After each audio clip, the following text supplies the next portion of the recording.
Tu m'entends? Oui, j'entends. OK. Et on commence, ou on continue plutôt, notre dépouillement de ce livre assez intéressant. Et je commence par une citation, Jacques, là, c'est un débat qui pose plusieurs problématiques. À la page 13, tu parles du monothéisme, alors que c'est presque hors sujet. Je vais citer qu'est-ce que tu dis. L'être humain mûrit.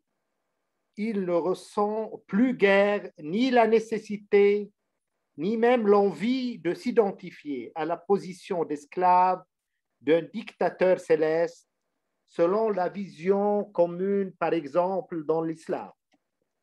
Dans le cas du christianisme non plus. Elle, ça doit être il, parce que l'être humain, elle n'a plus envie d'être réduite au statut de petite fille condamnée à perpétuité,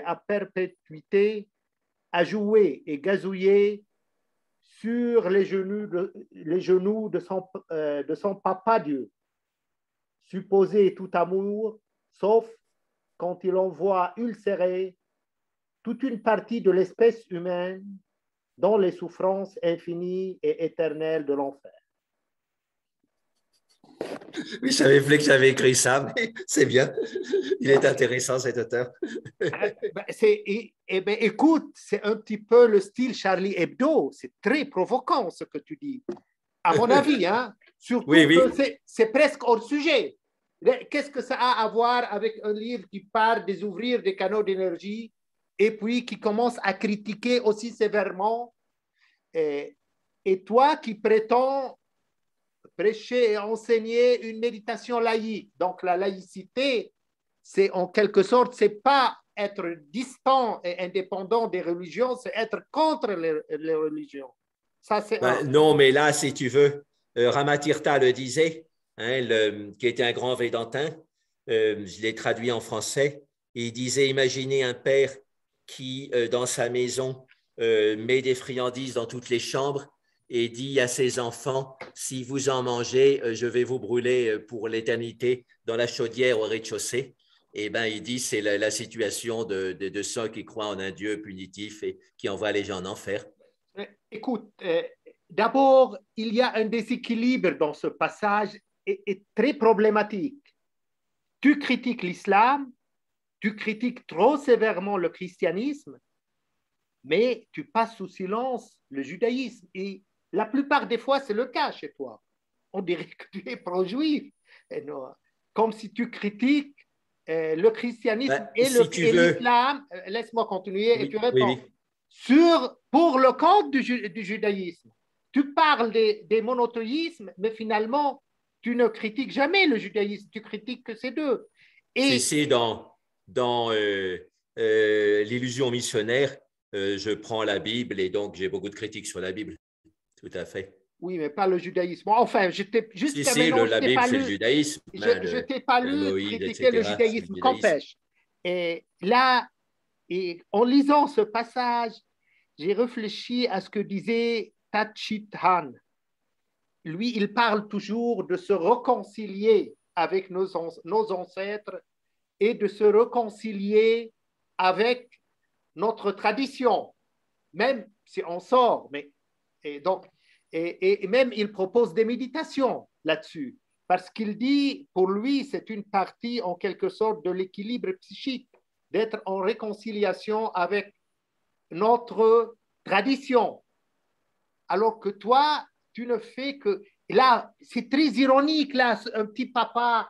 C'est vraiment style Charlie Hebdo, Charlie qui provoque. Non, c'est profond. Hein, c'est profond. Effectivement, il y a des Son papa projections Dieu infantiles supposé tout sur Dieu amour. le Père et on a le droit de le C'est dire. pas ça le christianisme quand il envoie aux enfers. C'est une C'est compréhension assez limitée et assez, à mon avis, hein, et moi qui a fait la théologie, hein, j'enseigne même la théologie chrétienne à l'université.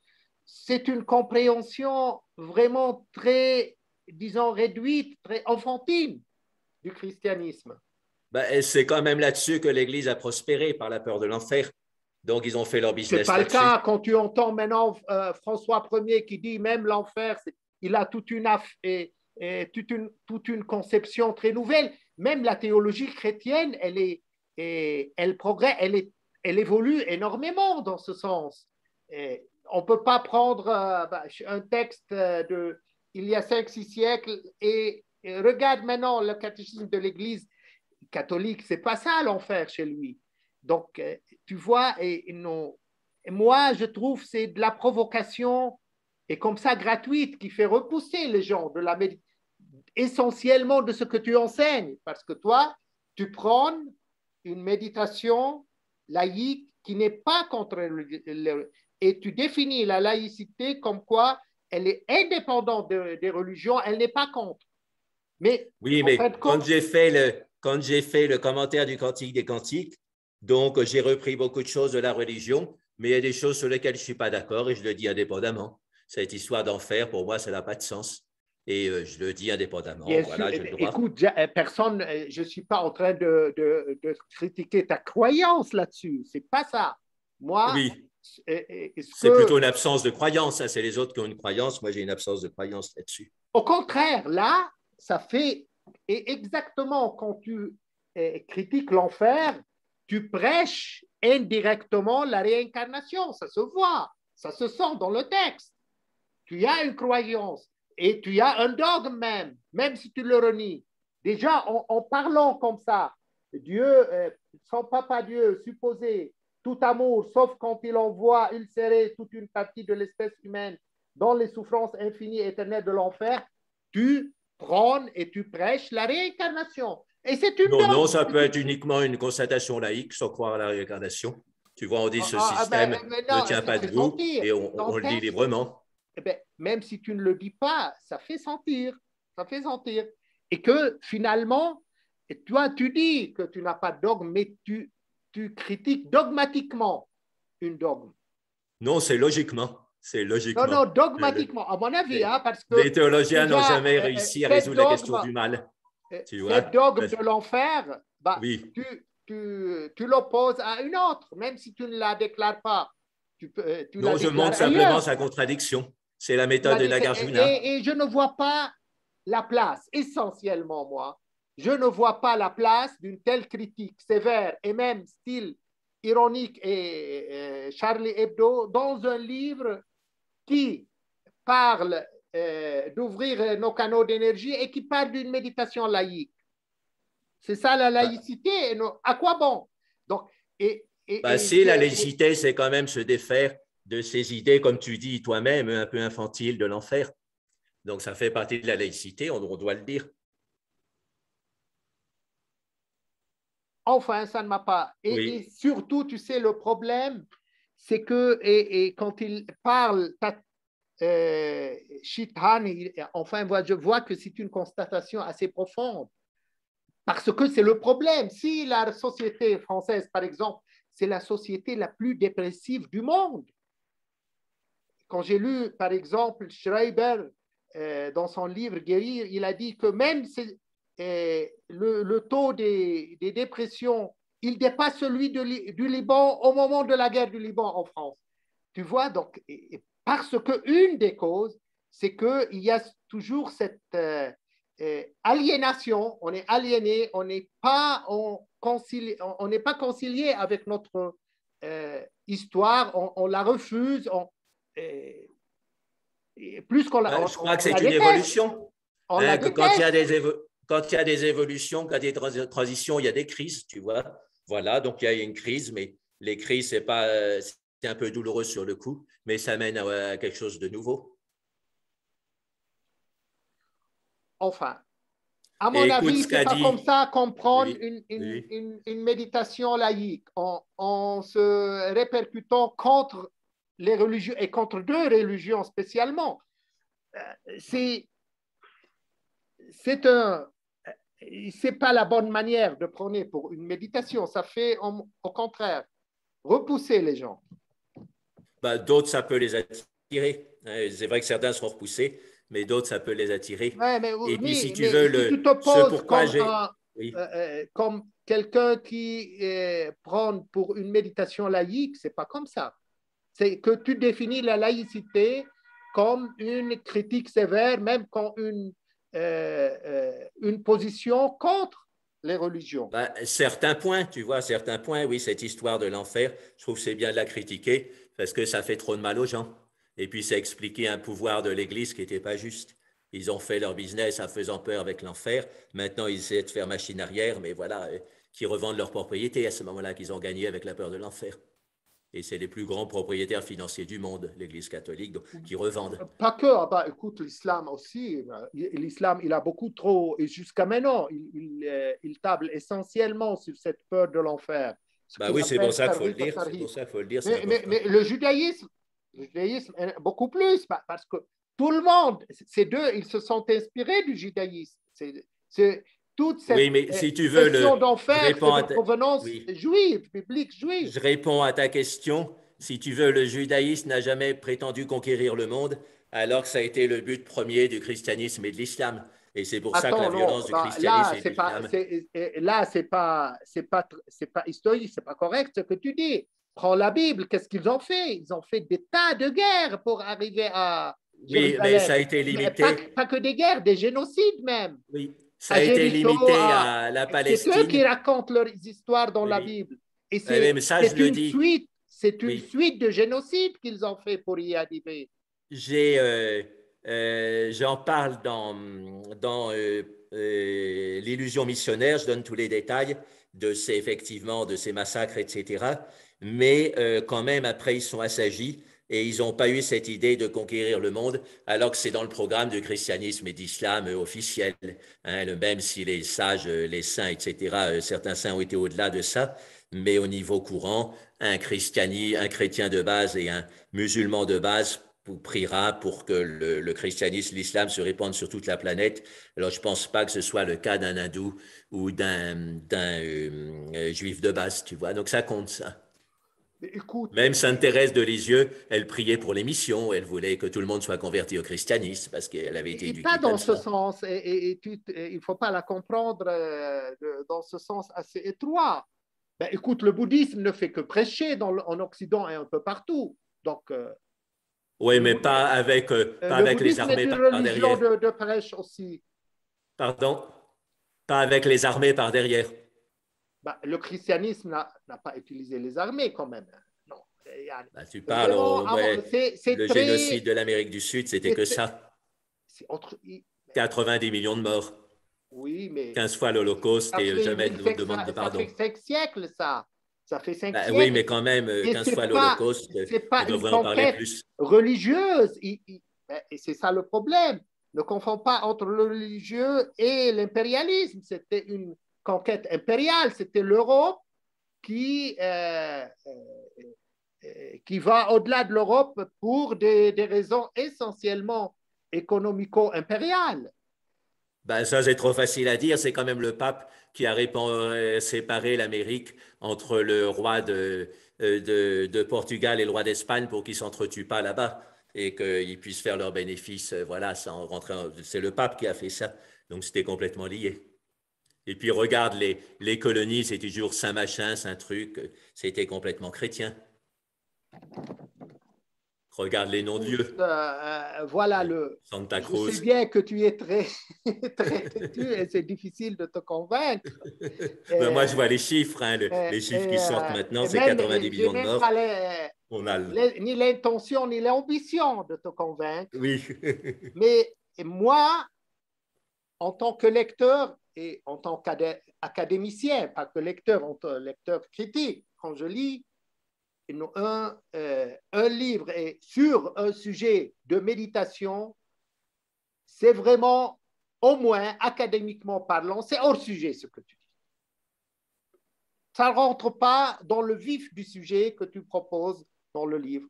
Et surtout que c'est plus qu'une critique, c'est un style très ironique, un style Charlie Hebdo qui a causé des milliers de victimes en France et en Europe pour rien, pour se moquer, pour le plaisir de se moquer d'une tradition qui est la tradition musulmane.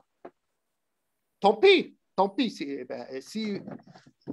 Si on reste comme ça à soutenir ce genre de critique, on va continuer à provoquer des massacres.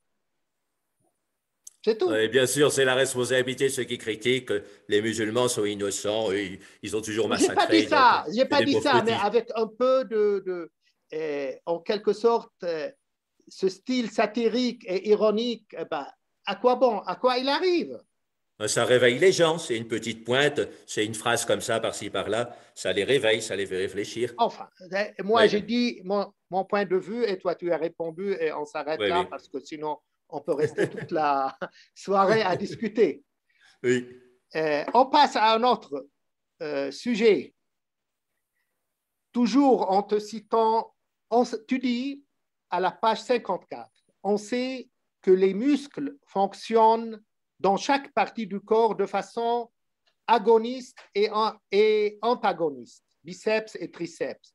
De même, les sensations fonctionnent par pôle agoniste et antagoniste. Pied gauche lié à la colère, tu dis.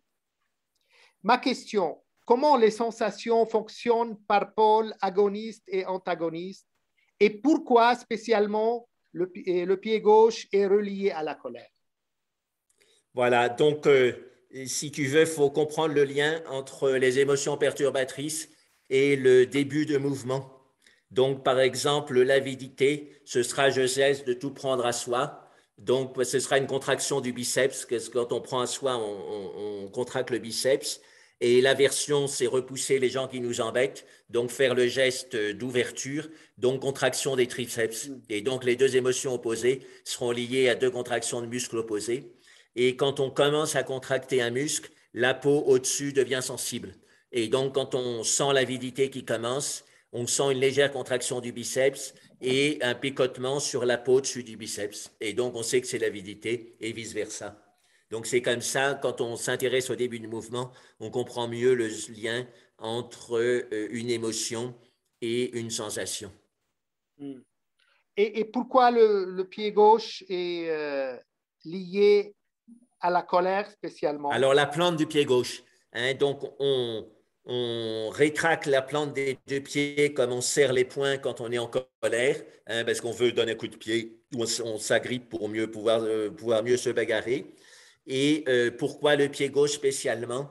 Parce que le pied gauche est le côté du cœur et quand on a la colère, le cœur se met à battre plus vite et donc on est dévié vers la gauche quand il y a ce genre d'émotions perturbatrices liées au stress et à l'accélération du cœur. Oui, c'est vrai que personnellement, quand je sens la colère, je me sens serrer les pieds. Oui, oui, tout à fait. Et c'est une réaction naturelle comme on serre les poings. C'est le symétrique. Et on serre la mâchoire aussi. Ouais. La mâchoire, c'est comme des membres. Les deux membres des tubules, c'est comme des cinquième et sixième membres. C'est-à-dire, en fait, d'après mon expérience, il y a des points communs qu'on sert quand on est en colère, mais aussi chacun a d'autres points qui lui sont un peu plus appropriés. Tu penses auquel, par exemple? Par exemple, on peut serrer les fesses. Ça, tout le monde le fait en colère. Il y en a qui s'en aperçoivent pas, mais tout le monde le fait. Ça fait partie du réflexe de colère. C'est-à-dire, tout le monde sert des parties. Peut-être, il y a des parties communes, à mon avis, enfin, je ne sais pas. Oui. Et d'autres qui sont appropriées à... Alors, ça peut être plus chez certaines personnes. Il y a des personnes qui ont tout le temps les dents serrées, etc. Mais ça reste, si tu veux, des questions d'intensité. Mais au niveau des localisations, elles sont les mêmes, en fait, je pense vraiment, parce qu'on a une physiologie qui est la même. Oui, on sert des parties du corps, et même quand on a peur, on sert peut-être les mêmes, non? Si tu veux, pour faire schématique, les émotions perturbatrices ont 80% de tensions musculaires communes qui sont en fait celles du stress. Tu vois, toute émotion perturbatrice, c'est lié au stress parce que voilà, d'avoir beaucoup d'avidité, on a le stress parce qu'on n'est pas sûr d'obtenir l'objet de son avidité. L'aversion, bien sûr, c'est du stress, etc., etc.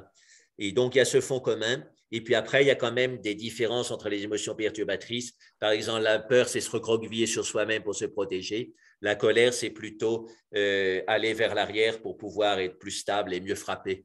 Tu vois, donc là, c'est l'opposé au niveau de la position du dos. Mais par contre, serrer les dents, serrer les fesses, serrer les plantes de pied et les points, c'est commun à la peur et à la colère. Là, c'est commun. Et Mais la il position y a, du dos est opposée. Jacques, serrer des parties du corps, et enfin, c'est ce qu'on n'arrête pas de faire pour la plupart de la journée. Donc, il faut toujours faire attention et détendre des parties tendues du corps, même Oui, si on n'est pas en colère, mais on est tellement sauf habitué à serrer des parties que ça devient un réflexe.